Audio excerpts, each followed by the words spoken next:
The ocean keeps secrets it never gives back. In 1998, a 23-year-old woman vanished from a luxury cruise ship without a trace. Her name was Amy Lynn Bradley. She wasn't lost at sea. She didn't just fall overboard. And what came after has haunted investigators and her family for over 2 decades. There were sightings, chilling photos, anonymous emails, and whispers of something far darker than an accident. This is the unsolved disappearance of Amy Lynn Bradley, a case that refuses to die. March 21, 1998, Amy Lynn Bradley boarded Royal Caribbean's Rhapsody of the Seas with her parents, Ron and Eva, and her younger brother, Brad. It was supposed to be a dream vacation through the Caribbean. Amy had just graduated college, accepted a new job, and was ready to celebrate before stepping into adult life. Amy was outgoing, athletic, and fearless, except when it came to the ocean. Despite her strong swimming skills, she admitted feeling uneasy about the vastness of open water. But that didn't stop her from joining her family for formal dinners, onboard entertainment, and nights of dancing. On March 23rd, the ship docked in Aruba for a day of sightseeing. The family returned to the ship for a formal dinner that evening, dressed in their best. Cruise photographers captured what would become the last official photos of Amy alive. That night, the Bradleys went to the ship's nightclub. Amy and Brad stayed out late dancing to live music performed by the ship's band, Blue Orchid. One of the band members, a man known as Yellow, seemed particularly interested in Amy. By 3:30 a.m., Brad and Amy returned to their cabin.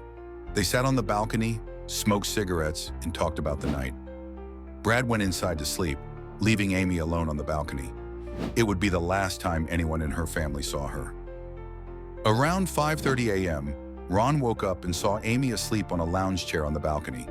The glass door was closed. She was safe. But when Ron woke again just 30 minutes later, the door was open and Amy was gone. Her shoes, cigarettes, and lighter were missing. Her ID was gone too. But her cabin key card had never been used to leave the ship. Ron searched the decks in a panic. He checked the pool, the lounge, the bars. No sign of her. At 7 a.m., the family reported her missing to the help desk and begged the crew to make an announcement.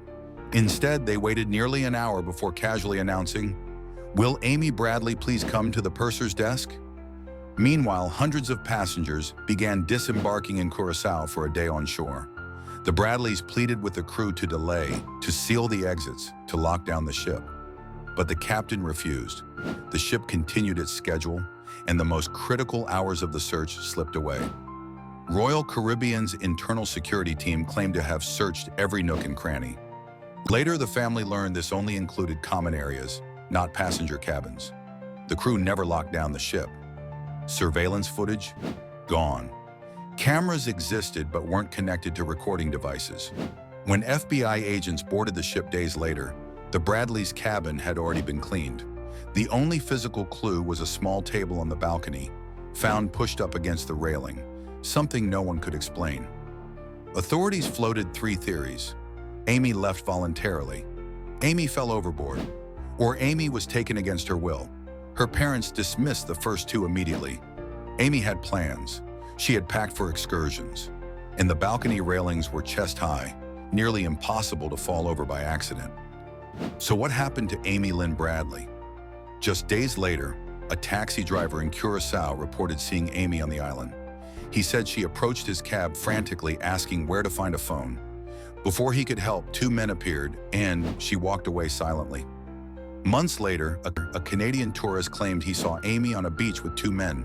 She looked anxious, kept glancing at him like she wanted to speak. When one man motioned, she turned away. That same witness later saw her at a cafe, again with the same men. Then came a shocking account from a U.S. Navy officer. In 1999, while visiting an illegal brothel in Curacao, he said a woman approached him and whispered, "My name is Amy Bradley. I need help." Before he could react, 2 men dragged her away. The officer didn't report the encounter until years later. By then, the brothel had burned down, and the sightings didn't stop. In 2005, a woman in a Barbados bathroom claimed Amy told her, "I'm from Virginia. My name is Amy." Again, 2 men intervened and forced her out. The most disturbing lead came in the form of photographs. Emailed anonymously to the Bradleys, the pictures showed a woman on a bed in provocative poses, advertised on a Caribbean escort site. The tattoos matched Amy's perfectly. A Tasmanian devil on her shoulder, a gecko on her stomach. Even the FBI admitted their resemblance was chilling, but the images vanished before they could trace the source. Each lead painted the same picture, a young woman alive, terrified, and trapped in a world of control and fear. But every time investigators got close, the trail went cold. Some believe Amy was targeted before the cruise. Others think her abductor was among the crew or passengers. Royal Caribbean faced criticism for its handling of the disappearance.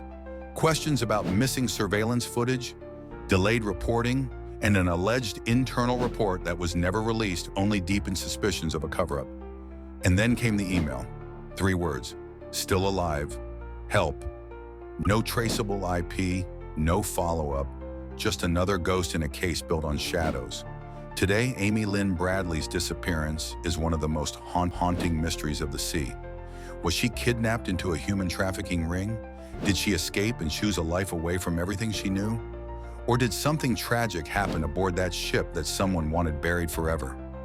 What we do know is this: her family has never stopped searching. For 27 years, Ron and Iva Bradley have chased every lead, clung to every hope, and fought to keep Amy's name alive. And maybe, just maybe, someone out there still knows the truth. If you have any information about Amy Lynn Bradley, contact the FBI or your nearest American embassy. Do you think Amy fell victim to an elaborate trafficking abduction? Or is the truth something no one has considered? Drop your thoughts in the comments, because sometimes answers don't sink. They surface when the world refuses to forget.